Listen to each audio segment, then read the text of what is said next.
So what are your feelings about the American canon? Like, is it something that's still useful? We know the harm that it's done. Is this something we should just eliminate altogether? Should we go back and excavate these authors and their works and see if there's anything worth keeping? What are your thoughts about that? It's a little more complex than we like to think, just because we're such a, we're a colonized country. So it's like, it doesn't really make sense about who an American is. So unfortunately, we have a lot of like white American experiences, and that is a huge part of colonization. So of course it's gonna like default to that, but that's not the majority of the American experience.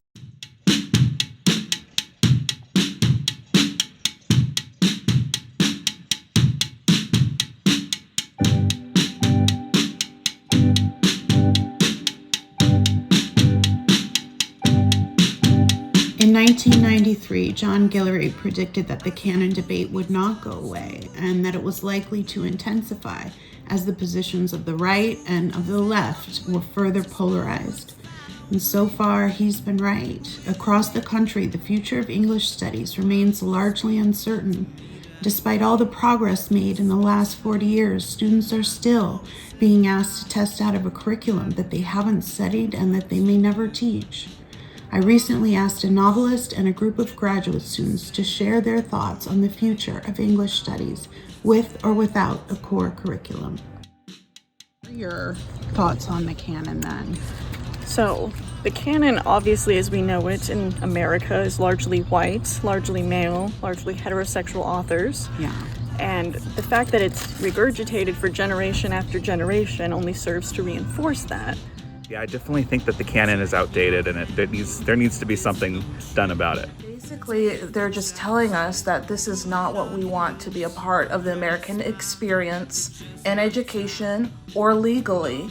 So we should definitely find like that alarming and, be able to fight back on this. I think that as older generations start to retire, move away from education, we have a younger set, younger generations that are coming up who are pretty aware of the fact that things like the canon are bullshit. I don't know, I guess maybe it's good when you're going through like high school, primary education and whatnot to be reading some of the great works, just because that's when you're at your most formative years. But that's why I'm saying we need a critical lens, because when you're teaching kids and their brains are sponges and they're reading these whitewashed novels, they're going to think this is the American dream, Right. And it doesn't include me. No. And Growing up, as a scholar of English through my undergrad, I just figured, the canon is, we've all come together to decide that these are like the best of the best.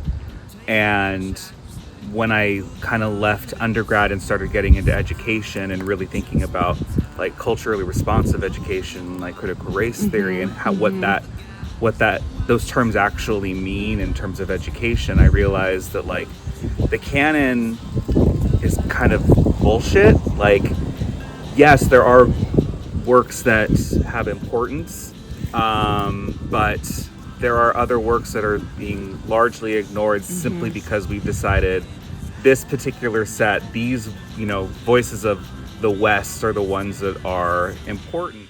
obviously showing us alternative histories and whatnot, things that have been suppressed from the dominant perspective. So I think it's very important, and I feel like they should be mandated because a lot of people out here, especially when we're going through like book bannings and whatnot, all that does again is reinforce the canon, because you notice most of the works that are still remaining out there are by white British American authors and whatnot that have been deemed suitable. So I think that it's outlived its usefulness as a concept. Agreed. And so it's not that every single text shouldn't be read or even shouldn't be assigned or taught, but that as a concept, we don't need to have texts that are privileged over others. If the canon of American literature was at least in part curated to establish the myth of America as a bastion of freedom, prosperity, and democracy, then it should come as no surprise that some 40 years after the start of the Canon Wars, today's students are just as responsible for demonstrating familiarity with canonical texts as any other generation before them. Indeed, the canon survives and continues to survive because it serves a vital function: to create a national narrative that explains away the gap between what America claims to be and what it actually is. In fact, the canon has historically been used to justify America's participation in some of the most egregious and heinous acts perpetrated in modern history. Has the stagnancy and intractable nature of the canon wars actually cost us anything? The answer, according to Louis Manon, is yes. In reality, the gap between the interests and values of contemporary students and the interests and values of canonical texts has widened to the extent that Manon reports that many undergraduates have largely stopped taking humanities courses altogether.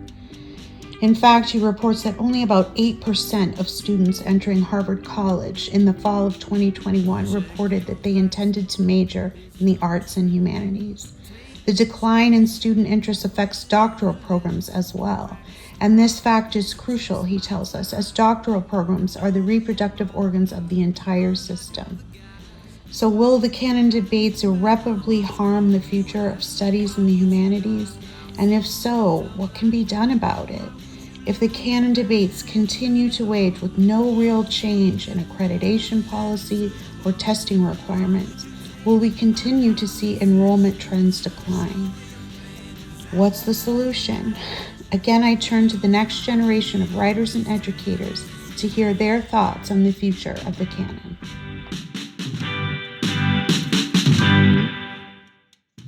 What would happen to the canon? Like, what would you like to see happen? I think really excellent literature doesn't just push the boundaries. You don't even know where the boundaries are to begin with. And I think a lot of people are afraid of that because what does that say about them? What does that say about our country?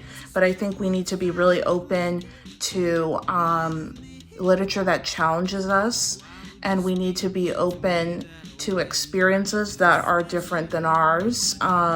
Because in my opinion, you really can relate to it if you understand the heart of the book.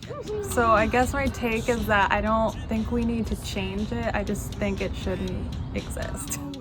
I mean, do you think we should wipe it and start over? Like, should we stop asking people to know this when they're pursuing degrees in English? I just don't think it should be mandatory in that sense. I think you should read them as, I don't know, because if you don't learn from history, you're doomed to repeat it. So I think it should be more cautionary. Because a lot of these old novels and whatnot are about like plantation times or oppression. And people read them without that critical lens, thinking, this is the American way. Right. This is what I should aspire to. But if you're not given that literacy, the critical lens, how do you have any different context, you know? I think that we're going to start to see, you know, as newer folks enter the teaching profession especially, or younger folks, enter the teaching profession, that you're going to start to see what was considered the canon start to change and develop. So do I think the canon as it stands needs to be abolished? Sure. Do I think that's actually going to happen whether we, you know, physically actually do it or not? I think it's going to change over time for sure. So maybe that's me being optimistic and overly hopeful, but I think, you know, in my experience in education and working with teenagers and those who are, you know, growing up now in the education system, I think that we're going to start to see them really implement the changes that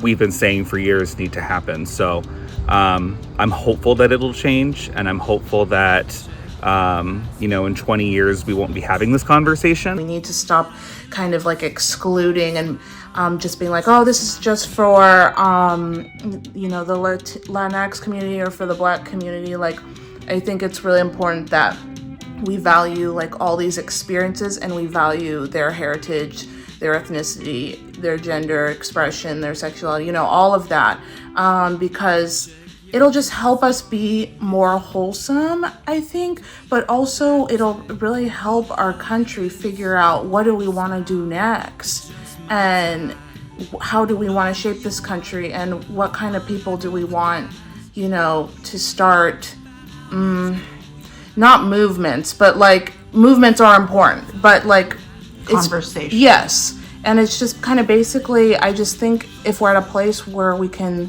think, I'm American and what does that mean? And then have lots of literature for that, then I think that we've accomplished it. Okay.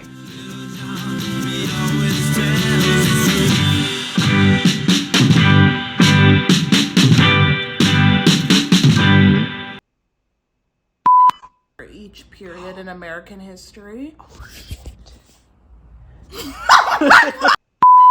Didn't exist. I agree. I'm gonna have to delete that out because I'm supposed to be impartial, but this is so good, Summer. Thank you. This is so good. I'm angry. I'm angry at the nation right now. I got a lot to say. And is this your dog? Yeah, her name's Peppa Jolene. Is she okay? She's fine. Oh, she looked at the camera. Okay, go ahead. Now you're on. I've been doing it for a long time.